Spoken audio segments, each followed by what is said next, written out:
안녕하세요. 우리 채널 오시기를 환영합니다. 오늘의 사연을 소개하겠습니다. 그날도 저는 집에 틀어박힌 채 꼼짝도 하지 않고 있었습니다. 그렇게 지낸 지 벌써 5일째가 되어가고 있었는데요. 종일 아무것도 먹지 않아도 배가 고프지 않았고 그냥 모든 것이 귀찮고 무기력하기만 했다고 해야 할까요?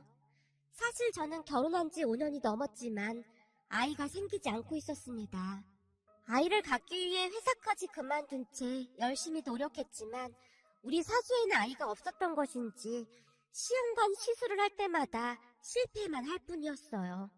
그때도 시험관 시술을 했었지만 역시나 실패였고 뭔가 마음이 피폐해질 대로 피폐해진 채 홀로 방 안에만 틀어박혀 있었는데요. 거의 폐인처럼 그러고 있자 남편도 남편 나름대로 걱정이 이만저만이 아니었던지 출근 전 남편이 저를 설득했습니다. 여보, 난 진짜 애 없이도 살 수 있으니까 우리 이제 그만하자. 당신 힘들어하는 거 더 이상 못 보겠어. 그냥 우리 둘이 여행 다니고 그러면서 행복하게 살자. 당신이 아이를 얼마나 좋아하는지 뻔히 아는데 어떻게 그래? 아니야, 난 우리 둘만 잘 살면 그걸로 돼. 솔직히 애 낳아봐야 키우느라 엄청 힘들기밖에 더 하겠어? 그러니까 우리 이제부터 시험관 시술 그거 그만하자. 알았지? 남편이 저를 꼭 안아주며 위로한 뒤 출근을 했는데요. 그때는 워낙 예민해질 대로 예민해져 있었기에 남편이 하는 모든 말을 곡해해서 듣곤 했습니다. 남편이 출근을 한 뒤 방에 틀어박힌 채 멍에 누워만 있었는데요. 잠시 후 초인종이 울렸습니다. 몸을 일으키기 힘들 정도로 지쳐 있었기에 초인종 소리를 애써 못 들은 척 했어요. 하지만 초인종은 계속해서 울려댔고 제가 간신히 몸을 일으키며 양미간을 잔뜩 찌푸린 채 현관으로 나갔는데요. 지영아, 지영아, 시어머님이 제 이름을 부르고 있었습니다. 평소 시어머님이 잘해주시긴 했지만 만사가 귀찮았던 저는 괜시레 짜증부터 나기 시작했기에 억지로 문을 열었는데요. 지영아, 너 밥은 먹은 거니? 아니요, 입맛이 없어서요. 내가 그럴 줄 알고 이거 사왔다. 어머님, 죄송한데 지금 제가 뭘 먹고 그럴 상태가 아니라서요. 정말 죄송합니다. 순간 만감이 교차하면서 눈물이 쏟아졌는데요. 그 누구보다도 제가 얼마나 힘든지 잘 아실 텐데 왜 찾아와서 귀찮게 하는 거지? 라는 생각이 들면서 서럽기만 했거든요. 너 힘든 거 잘 안다. 근데 종일 그러고 있으면 더 우울해지는 거야. 자 봐라. 집안이 이렇게 어두컴컴한데 기분이 나아지겠니? 그러지 말고 우리 같이 소주에 닭발이나 먹자. 너 닭발 엄청 좋아하잖니? 이거 네가 좋아한다던 그 땡땡 식당에서 사온 그 닭발이다. 빈속에 먹으면 안 좋으니까 우선 이 주먹밥부터 먹고 먹자꾸나. 내가 어제 성훈이한테 물어봐서 거기까지 직접 가서 포장해왔어. 이거 한 입만 먹으면 바로 입맛이 돌아올 거야. 얼른 앉아봐. 제가 계속 툴툴거리고 있었지만 상관조차 하지 않은 채 시어머님이 저를 억지로 식탁 의자에 앉혔어요. 그리고는 닭발을 접시에 담고는 주방 서랍장에서 소주잔을 꺼내서 제게 소주를 따라주셨어요. 생각해보니 그동안 아이를 갖는다고 소주와 닭발 같은 그런 음식을 먹은 지가 언제였는지조차 기억이 나지 않았어요. 자, 우선은 밥부터 먹고 닭발 한 입 먹어봐라. 그렇게 저는 밥을 먹은 뒤 억지로 닭발을 입에 넣었는데요. 매콤한 맛이 입안 가득 퍼지면서 순간 정신이 번쩍 들었습니다. 맵지? 자, 이럴 땐 이 소주 한 잔 들이켜야 한다. 원샷이다. 알겠냐? 시어머님이 다시 활짝 웃고 있었어요. 소주가 한 잔, 두 잔 들어가면서 조금씩 긴장이 풀리기 시작했는데요. 긴장이라고 하기보다는 압박감이라는 말이 더 어울릴 것 같네요. 암튼 치기가 오르면서 기분이 이상해지는 그런 느낌이었습니다. 여기 닭발이 아주 맛있네. 어머님, 이렇게 매운 거 잘 못 드시잖아요. 그리고 술도 잘 못 하시잖아요. 내가 못하긴 왜 못해. 그동안 안 한 것뿐이지. 내가 일배도 왕년에는 소주 3병도 거뜬히 마셨던 사람이다. 시어머님이 큰 소리로 웃고 있었는데요. 시어머님의 말이 거짓말인 걸 너무나도 잘 알고 있었지만 그냥 모른 척 해드렸습니다. 그렇게 시어머님과 저는 한동안 닭발에 소주를 마셨는데요. 시간이 지나면 지날수록 시어머님의 얼굴이 새빨간 홍당무가 되어 있었어요. 그 모습에 어찌나 웃음이 나오던지 저도 모르게 크 하고 웃고 말았는데요. 근데 갑자기 왜 웃는 거냐? 지금 어머님 얼굴이 완전 홍당무 같아요. 진짜 괜찮으신 거예요? 저 지금 기운이 없어서 어머님 쓰러지시면 못 얻는단 말이에요.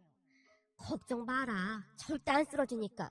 그런 의미에서 우리 원샷 하자. 시어머님과 제가 잔을 부딪히며 원샷을 했습니다. 우리 시어머님은 배려심도 많고 인자하신 그런 분이십니다. 그랬기에 결혼 후 5년 동안 아이가 생기지 않았지만 제게 단 한마디도 하지 않는 그런 분이셨거든요. 다만 항상 같은 말만 되풀이 하셨는데요. 지영아, 자식도 말이다. 내가 있어야 존재하는 거다. 그러니까 네가 먼저 행복해야 한다 그 말이야. 너무 그렇게 애쓰지 말고 마음 편하게 먹자. 정 안 생기면 둘만 살아도 되는 거 아니겠니? 라는 말씀을 하시곤 했거든요. 그런데 그날은 시어머님이 제게 뜻밖의 이야기를 꺼내셨어요. 지영아, 그동안 니들한테 굳이 말할 필요가 없어서 내가 말은 안 했는데 우리 어머니, 그러니까 니들 외할머니 말이다. 외할머님 왜요? 사실 말이야, 우리 어머니가 내 친어머니가 아니란다. 시어머님이 애써 아무렇지도 않은 듯 말을 이어가셨는데요. 내 생모는 내가 어릴 때 집을 나갔었다. 아버지 말로는 사치도 심하고 남자도 좋아하고 암튼 꽤 복잡한 그런 사람이었다고 하더구나. 그럼 낳아주신 어머님하고는 연락이 끊긴 거예요? 끊기고 뭐고 할 것도 없었지. 그 뒤로는 죽었는지 살았는지 아는 사람이 아무도 없었거든. 항상 밝기만 하던 시어머님에게 그런 아픔이 있었는지는 꿈에도 모르고 있었는데요. 시어머님 말로는 그 사실을 시아버님만이 알고 있다고 했습니다. 그러니까 남편과 도련님조차도 모르고 있었다고 하네요. 근데 내가 지금에 와서 왜 이런 이야기를 하는지 궁금하지? 네, 근데 외할머님이랑 어머님이랑 사이가 워낙 좋으셔서 새어머님이실 거라고는 꿈에도 생각해 본 적이 없어요. 내가 하고 싶은 얘기가 바로 그거다. 우리 어머니는 생모와는 전혀 다른 그런 사람이었거든. 피 한 방울도 안 섞인 나를 참 애지중지 키워주셨단다. 그때는 주변에서 새엄마가 잘 키울 수 있을까 하고 의심의 눈초리로 보기도 했었는데 우리 어머니는 정말 다정하시고 따뜻한 분이셨어. 네, 저도 그건 잘 알고 있어요. 외할머님 정말 좋은 분이세요. 그래 맞다. 그때 자식도 안 낳고 나 하나만 보면서 사셨잖니. 지금 생각해봐도 어떻게 그럴 수가 있는 것인지 참 이해가 안 되기도 하는데 말이다. 언젠가 한 번은 내가 어머니한테 물어본 적이 있어. 엄마, 내가 친자식도 아닌데 어떻게 나를 친자식처럼 키운 거야? 난 엄마랑 살면서 엄마가 내 친엄마가 아니라는 생각을 해본 적이 없어. 엄마가 그만큼 나를 사랑해주고 있다는 게 느껴졌거든. 라고 말이야. 그랬더니 우리 어머니가 빙그레 웃으시더니 내게 그러더구나. 꼭 낳아야만 자식인 건 아닌 거야. 내가 직접 품 안에 안아서 재우고 밥해서 먹이고 같이 웃고 울고 그렇게 살다 보면 그냥 내 자식인 거지. 자식이 뭐 별거 있는 줄 알아? 라고 하시더구나. 시어머님이 저를 뚫어져라 바라보며 미소 짓고 계셨어요. 내가 그걸 들으며 느낀 건데 자식은 꼭 낳아야만 자식이 아닌 거다. 우리 어머니랑 나처럼 그런 엄마와 딸 같은 인연도 있다 그 말이야. 내 말 뜻 알겠니? 네, 어머님. 너 내가 왜 이런 말 하는지 궁금하지? 네. 저기 말이다. 난 네가 앞으로도 행복했으면 좋겠다. 그 정도 했으면 너도 많이 노력한 거야. 그러니까 이제부터는 마음을 좀 편히 가졌으면 좋겠구나. 이 사람의 인연이라는 게 참 복잡하기도 하고 신기하기도 하잖니. 그래서 내가 곰곰이 생각해봤는데 기분 나쁘게 생각하지는 말고 이건 그냥 내 생각일 뿐이다. 정 아이를 갖고 싶으면 입양을 생각해보는 것도 괜찮을 것 같은데 말이다. 입양이요? 놀란 제가 눈을 동그랗게 뜨고는 시어머님을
바라봤어요. 그래, 입양. 생각해봐라. 니들은 애가 있으면 하는 거고 보육원에 있는 아이들은 부모가 있었으면 하는 거잖니. 둘 다 아주 간절히 바라는 거 아니겠냐? 그럼 입양도 괜찮지 않을까 싶다 그 말이야. 내가 일전에 성훈이한테도 한번 물어본 적이 있었는데 성훈이는 입양이 아주 긍정적이더구나. 다만 네가 너무 힘들어하니까 말을 못 꺼내고 있는 거고 말이야. 그치만 입양이 절대 쉬운 일이 아니잖아요. 과연 제가 잘 할 수 있을까 걱정이 돼요. 네가 그럴 그릇이 아니라면 내가 애초에 말도 안 꺼냈겠지. 네 심성이 바른 거 잘 알고 있으니 말을 꺼낸 거란다. 넌 좋은 엄마가 될 수 있을 거야. 우리 친정어머니보다 더 좋은 엄마 말이다. 물론 그렇다고 해서 너한테 막 강요를 하거나 그러는 건 아니다. 다만 긍정적으로 한번 생각해보라 그 말이야. 네, 알겠어요, 어머님. 저기 어머님, 근데 그이가 장남인데 어머님 아버님은 괜찮으시겠어요? 그게 무슨 상관이야. 지금이 조선시대도 아니고 니들만 행복하면 그걸로 된 거다. 알겠니? 네, 알겠습니다. 한번 진지하게 생각해볼게요. 라며 제가 고개를 끄덕이고 있었습니다. 그런 저를 보던 시어머님이 한마디를 더 하셨는데요. 저기 안사돈이 이런 말은 절대 하지 말라고 했는데 말이다. 안사돈이라고 하면 우리 친정엄마요? 그래, 안사돈 말이다. 어제 그저께 안사돈을 밖에서 따로 만났는데 말이다. 너 시험관 시술이 이번에도 잘 안 됐다는 얘기를 들었다면서 나를 잡고 통곡을 하지 않았겠냐? 엄마가요? 그래, 안사돈이 나를 붙잡고 몇 번이나 미안하다고 하던지 안타까워서 나까지 눈물이 나더구나. 아니 엄마가 왜? 왜긴 왜겠어. 네가 시험관 시술만 하고 오면 이러고 집안에 틀어박혀버리니 안사돈 심정이 어떻겠니? 라며 시어머님이 엄마와 만난 이야기를 해줬어요. 시어머님 말에 따르면 시어머님을 보자마자 엄마가 눈물을 뚝뚝 흘렸다는데요. 사돈, 큰아들 결혼한 지 한참 돼서 손주를 많이 기다리실 텐데 저희가 면목이 없습니다. 그게 왜 사돈 잘못입니까? 아무래도 우리 딸이 몸이 약하다 보니 그런 게 아닌가 싶어서요. 무슨 그런 말씀을 하세요. 의사 말이 둘 다 큰 문제는 없다고 하지 않습니까? 그러니 그런 말 하지 마십시오. 그리고 저희는 손주 생각 별로 없습니다. 생기면 낳는 거고 아니면 둘이 잘 살면 되는 거 아니겠습니까? 제가 보니 요즘은 애 안 낳고 잘 사는 젊은 사람들도 많던데요. 뭘 그런 걱정을 하세요? 라고 말을 했다는데요. 엄마는 그저 몇 번이나 미안하다는 말을 했다고 합니다. 한동안 말을 하던 시어머님이 제 손을 꼭 잡은 채 말씀하셨어요. 지영아, 그게 친정엄마 마음인 거야. 그동안 너도 힘들었겠지만 사돈도 얼마나 힘들었겠니. 그러니 네가 얼른 털고 일어나야지. 언제까지 집안에 틀어박혀서 이러고 있을 거야. 그리고 아까 내가 말한 것도 한번 잘 생각해보고. 네, 어머님. 라고 대답하고는 시어머님 품에 안겨서 한동안 눈물만 흘렸답니다. 그 뒤 우리 부부는 입양에 대해 진지하게 생각하게 되었습니다. 아이를 꼭 낳아야 한다는 생각만 하고 있을 때는 입양에 대해서 관심도 없었는데요. 조금씩 관심을 갖고 보니 용기가 생겼거든요. 그렇게 우리 부부는 입양에 대해서 알아보고 또 알아봤습니다. 그리고 얼마 뒤 보육원에서 한 남자아이를 입양했습니다. 보육원 원장님의 말을 들어보니 한 번 폐양당한 아픔이 있는 아이라고 했어요. 남편은 아예 기억이 없는 아이를 입양하자고 했지만 보육원에 처음 가던 날 슬픔 가득한 눈으로 멍이 앉아있던 아들의 눈빛이 한동안 잊혀지지가 않았습니다. 거기다 원장님 말로는 한 번 파양당한 아이들은 다시 입양되기가 어렵다는 말을 했었기에 더욱 안쓰러운 마음이 들어 입양을 결정하게 되었습니다. 그렇게 우리에게도 아들이 생겼습니다. 시부모님뿐만 아니라 친정 부모님도 정말 좋아하셨는데요. 무엇보다도 아들이 온 뒤 제 얼굴이 전혀 다른 사람처럼 변해갔어요. 물론 처음에는 아들과 우리 부부의 사이가 잘 좁혀지지 않았지만 시간이 가면 갈수록 아들도 우리를 믿고 의지하기 시작했어요. 그 모습이 어찌나 예쁘던지 우리 부부는 아들이 잠자는 모습을 1시간이 넘도록 바라본 적도 있었답니다. 시어머니 말씀이 맞더라고요. 아들을 직접 키우다 보니 입양을 했다는 사실조차 잊은 채 아들은 그냥 우리 부부의 자식일 뿐이었어요.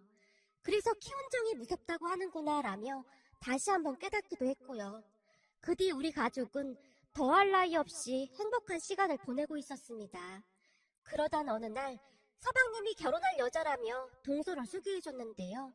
동서의 얼굴은 많이 예뻤지만 어딘지 모르게 굉장히 날카로워 보이는 그런 인상이었어요. 시부모님도 별 말씀은 안 하셨지만 왠지 마음에 안 들어 하시는 그런 느낌이었고요. 그렇다고 해서 딱히 반대를 하거나 하진 않았습니다. 하지만 그런 동서로 인해 집안이 발칵 뒤집어질 줄 누가 상상이나 했겠습니까?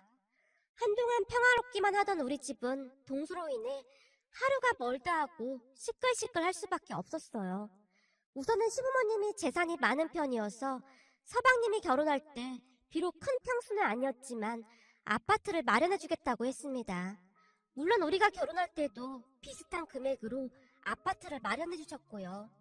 그런데 결혼 전 시부모님이 찜해졌던 아파트에 구경을 갔던 동서가 울고불고 난리가 났다고 합니다. 남편이 근심 가득한 얼굴로 말을 했거든요.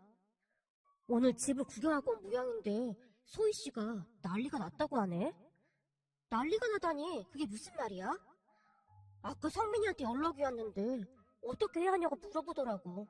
그게 말이야, 부모님이 사주려고 했던 그 아파트가 너무 작다고 막 울면서 난리도 아니래. 자기가 이런 대접밖에 못 받고 결혼해야 하냐고 그런다네. 뭐? 이런 대접? 그건 너무 심한 거 아닌가? 사실 말이야, 부모님이 집 해주시는 게 이게 보통 일이 아닌 거잖아. 근데 어떻게 그런 말을 할 수가 있어?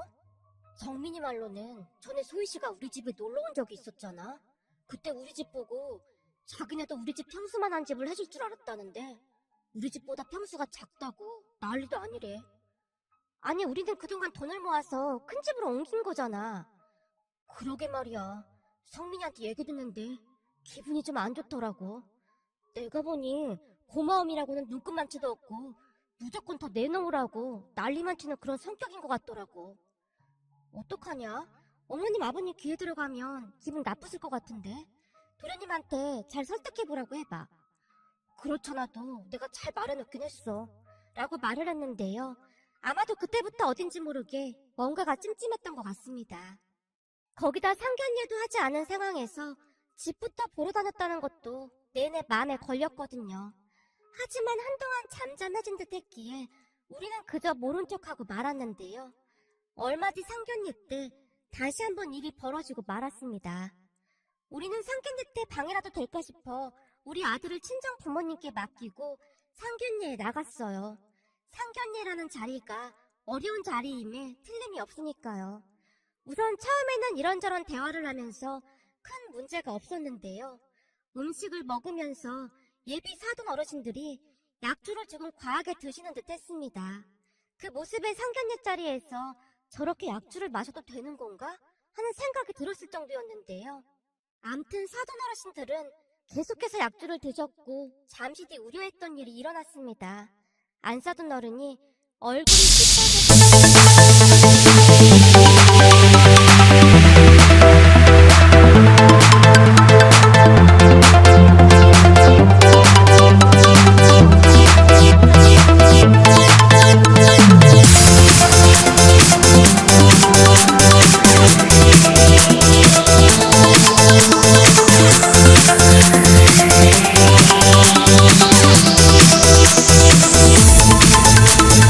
Remix. Turn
저희가 뭘 잘못 알아들었을까요? 무슨 말씀을 하시는 건지요? 성민이 자네 부모님께 말씀 안 드렸나? 그건 저희 둘이 상의해서 끝낸 문제라 말씀 안 드렸습니다. 서방님이 시부모님 눈치를 보며 대답했어요. 아니지, 이런 중대사를 그냥 그렇게 어물쩍 넘기면 안 되는 거지. 사돈, 제가 이 얘기하려고 술을 좀 마셨습니다. 괜찮으니 편히 말씀하십시오. 그게 말이죠. 내가 우리 딸한테 들어보니 아파트를 20평대로 알아봐 주셨다고 하더라고요. 네, 그랬죠. 근데 그게 무슨 문제라도 될까요? 당연히 문제가 되죠. 생각해 보십시오. 지금 장남 차남 차별하시는 겁니까? 아니, 차별이란요. 우리는 아들 둘을 똑같이 키웠습니다. 말씀 한번 잘하셨습니다. 근데 큰아들네는 30평대에 살고 있다는데 왜 우리 딸은 20평대에 살아야 하는 겁니까? 그건 오해가 조금 있으신 것 같은데 큰아들 결혼할 때도 똑같은 평수로 마련해줬습니다. 다만 둘이 벌어서 30평대로 옮겨간 거고요. 그걸 어떻게 믿습니까? 뒷돈을 줬는지 뭘 한 건지. 암튼 이건 분명한 차별입니다. 제가 듣자하니 앞으로 이 집안 대를 이을 손주를 낳을 사람인데 그리 대접하면 안 되는 거 아니겠습니까? 아니, 그건 또 무슨 말씀이신지요? 제가 말 나온 김에 한마디만 더 하자면 우리를 속이고 사기 결혼을 시키려고 했던 모양이더라고요. 예? 사기 결혼이란요? 아니, 성민이 형인데 애가 아이를 못 낳아서 입양을 했다면서요. 그런 건 미리미리 말씀을 해주셔야 하는 거 아닙니까? 그 순간 시부모님의 얼굴이 무서울 정도로 굳어져 있었는데요. 아니, 입양을 한 게 뭐가 잘못된 건가요? 누가 잘못했다고 그러는 겁니까? 그런 건 숨김없이 결혼 전에 말해야 하지 않느냐 그 말인 거죠. 예비 안 사둔 어른이 계속해서 넘지 말아야 할 선을 넘고 있었고 도련님이 놀란 채 대화에 끼어들었습니다. 어머니, 그 부분은 제가 이미 소희한테 말을 했던 것 같은데요? 소희한테 말하면 뭐해? 내가 듣자하니 마치 우리한테 말하지 말라는 그런 뉘앙스로 말한 것 같던데. 자네도 뭔가 찔리는 게 있으니까 그런 거 아니겠나? 예비 동선의 가족들은 우리가 생각했던 것보다 훨씬 최악이었습니다. 상대방을 배려한다거나 하는 게 전혀 없었거든요. 그런데 그 순간 시어머님이 자리에서 벌떡 일어나셨어요. 제가 가만히 들어보니 우리 집안과 그쪽 집안은 전혀 맞지가 않는 것 같습니다. 결혼 이야기는 없던 일로 하시죠. 그리고 말입니다. 우리 귀한 손자를 함부로 입에 올리지 마시죠. 우리에게는 눈에 넣어도 아프지 않은 아주 귀하디 귀한 손자입니다. 라고 말씀하셨는데요. 예비동서 가족들의 얼굴이 사색이 된 채 어버버하고 있었어요. 그리고 시어머님이 도련님을 바라보며 단호하게 한마디를 더 하셨어요. 성민이 네가 결혼을 한다고 하면 우리도 말리진 않은마. 하지만 앞으로 우리랑은 연 끊고 살아야 할 거다. 그러니 네 마음대로 하거라. 우린 그만 갑시다. 라는 시부모님이 자리를 박차고 일어나 나가셨고 눈치만 보고 있던 우리도 뒤를 따라 나갔습니다. 그 순간 시어머님의 모습에 눈물이 날 정도였는데요. 밖으로 나온 시어머님이 저를 안아주셨어요. 너한테 정말 미안하구나. 내가 보니 원래 생각이 없는 사람들 같으니 마음에 담아두지 말거라. 알겠니? 아니에요, 어머님. 그리고 감사해요. 라고 말하던 제 눈에서 눈물이 뚝뚝 떨어지고 있었어요. 그렇게 도련님의 결혼은 물 건너간 듯 해보였습니다. 그런데 얼마 뒤 더욱 충격적인 일이 일어났습니다. 한 이틀 정도가 지난 어느 날 예비동서가 부모님과 함께 시댁으로 찾아왔다고 하네요. 그리고는 손이 발휘되도록 빌었다는데요. 세상에나 예비동서가 이미 임신을 한 상태라며 파혼은 절대 안 된다고 빌고 또 빌었다고 합니다. 그 바람에 시부모님이 뒷목을 잡은 건 말할 것도 없었고요. 어느 날 시어머님이 제게 전화를 했습니다. 이미 임신을 했다고 하는데 파혼을 시킬 수도 없고 참 기가 막히는구나. 어머님, 그래도 어쩌겠어요. 그렇게 빌어댔다는 건 뭔가 깨달은 게 있다는 거 아니겠어요? 걔 불 깨닫긴 뭘 깨달았겠냐. 난 안 봐도 그냥 훤하다. 앞으로 부딪힐 일이 한두 가지가 아닐 거다. 내가 누굴 탓하겠니? 아들 자식 잘못 키운 내 잘못이지. 전화를 끊기 전 시어머님이 땅이 꺼져라 한숨을 내쉬었어요. 결국 도련님은 다시 결혼 준비를 하기 시작했는데요. 나중에 보니 동서는 모아놓은 돈도 얼마 없었어요. 그러면서 집에 대해 그토록 난리를 친 부분이 더욱 이해가 되지 않았습니다. 하지만 이미 임신을 했다고 하니 더 이상 어찌할 수도 없었고 그냥 몸만 오는 조건으로 결혼식을 올렸습니다. 결혼한 후에도 동서는 참 대단하기만 했는데요. 혹여나 저를 만나기라도 하는 날이면 제가 묻지도 않은 이야기들을 하곤 했어요. 뱃속에 아이가 혼수인데 따로 혼수를 해올 필요가 있나요? 형님도 알다시피 요즘 애 갖는 게 보통 힘든 일이 아니잖아요? 라고 말이죠. 그렇듯 동서는 시댁 가족들 앞에서는 안 그런 척하면서 저와 둘만 있을 때는 전혀 다른 사람이 되곤 했습니다. 거기다 우리 아들을 바라보는 눈빛도 마음에 안 들었는데요. 어느 날은 팔짱까지 낀 채 제게 물었어요. 형님, 제가 궁금해서 그러는데요. 왜 아들로 입양했어요? 그리고 기억이 없는 애를 입양하는 게 더 낫지 않나요? 난 그냥 우리 아들이랑 나랑 그럴 인연이었다고 생각해. 누군가 그러더라고. 만나질 운명은 결국에는 만나지게 되어 있는 거라고. 부모와 자식 사이에 다른 이유가 꼭 필요한 건 아니잖아?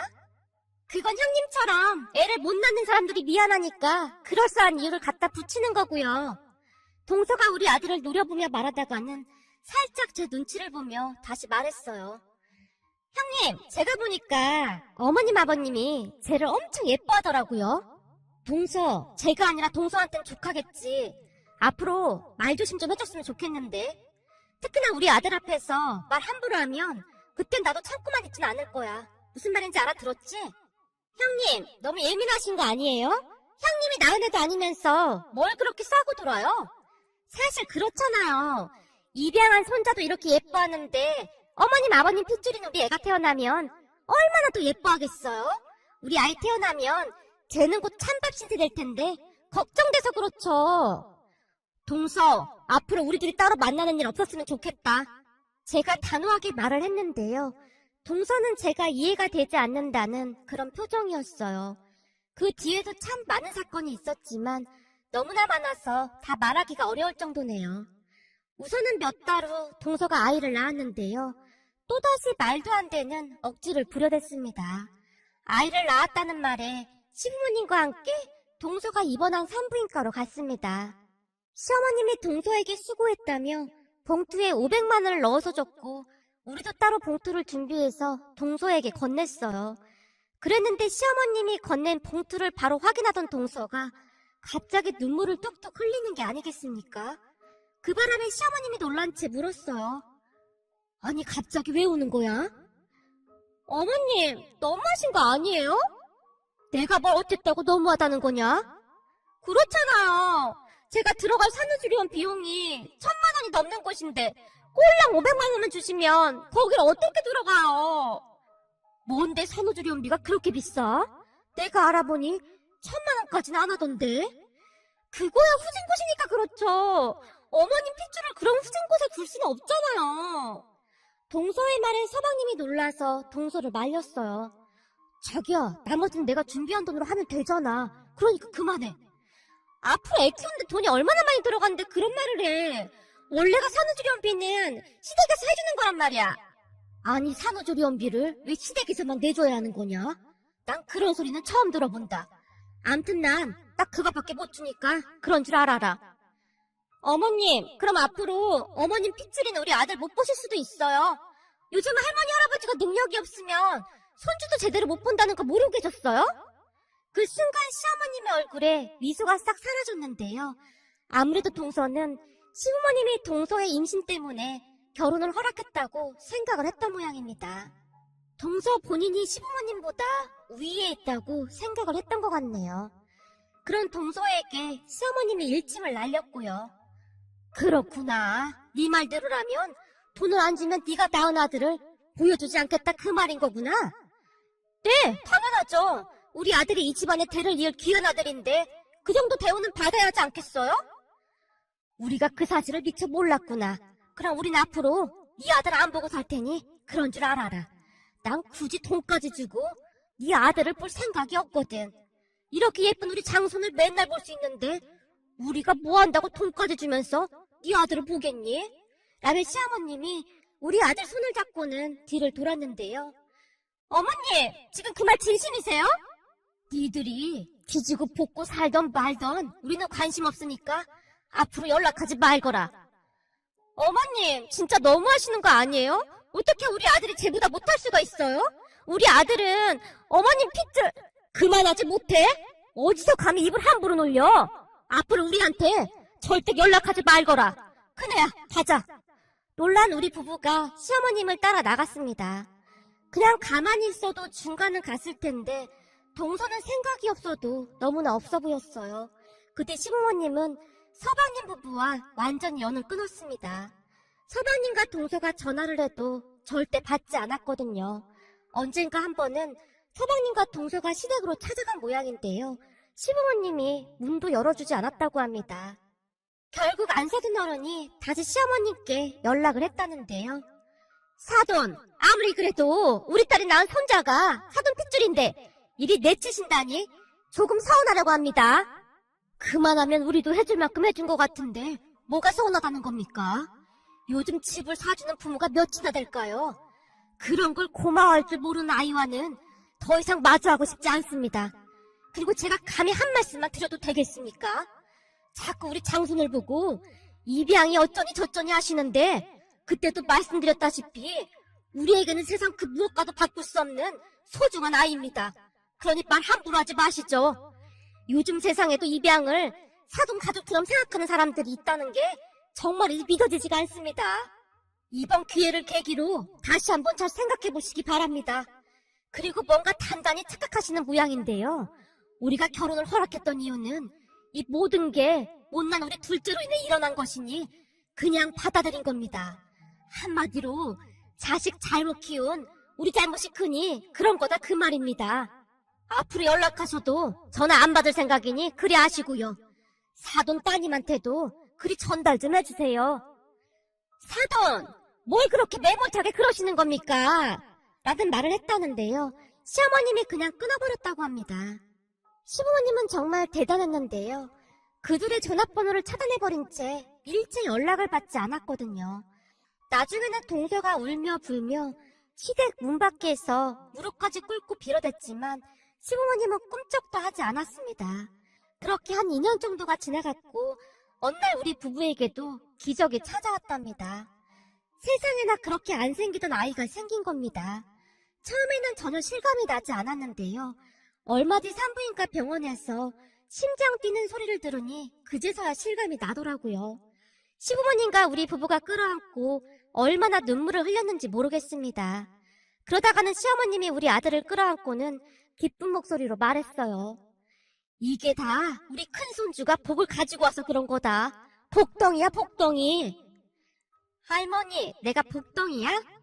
그럼 우리 장손이 복덩이지. 세상에서 제일 예쁘고 사랑스러운 복덩이. 할머니, 그럼 내 동생은 복덩이 동생인 거네? 그렇고 말고 우리 복덩이 동생이지. 시어머님과 아들이 큰 소리로 웃고 있었어요. 그렇게 저는 몇 달 뒤 아들을 낳았습니다.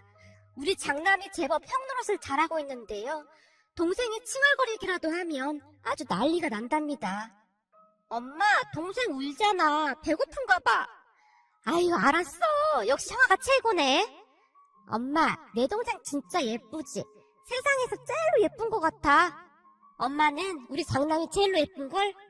엄마, 동생도 예뻐해줘야 해. 난 형아니까 괜찮아. 라며 저를 꼭 안아줬는데요. 어찌나 뭉클하던지 눈시울이 붉어질 정도였어요. 우리 시부모님은 우리 큰아들을 항상 우리 집 장손이라고 부르며 그렇게 예뻐할 수가 없답니다. 요즘은 구름 위를 걷고 있는 그런 기분이랍니다. 그리고 서방님과 동서는 여전히 시부모님께 빌어대고 있는데요. 시부모님의 마음이 쉽사리 열리지 않을 것 같습니다. 시어머님은 항상 사람의 본성은 절대 바뀌지 않는다고 말씀하시곤 하거든요. 오늘의 사연은 여기까지였습니다. 즐겁게 보셨다면 구독, 좋아요 부탁드립니다. 고맙습니다.